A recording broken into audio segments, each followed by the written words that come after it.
Success and failure এই দুটো আমাদের লাইফের অংশ। হুম লাইফের শুরুর দিকে আমরা বেসিক্যালি সবাই কম বেশি ফেইলরটাকে ফেস করি, দেখি। তো ফেইলিওরের ভয়ে লাইফে চেষ্টা করাটা যদি আমরা ছেড়ে দিই, তবে সেটাই আমাদের সবচেয়ে বড় ভুল হয়ে দাঁড়াবে, মাইনাস পয়েন্ট। ফেইলরকে ভয় পাওয়ার কোনো মানে নেই। সেখান থেকে আমরা কিছু না কিছু লার্ন করি, শিখি, আমরা গ্রোথ করি।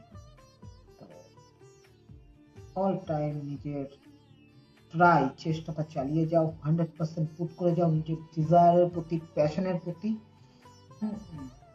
সাকসেস সে তো এক না একদিন ধরা দেবেই।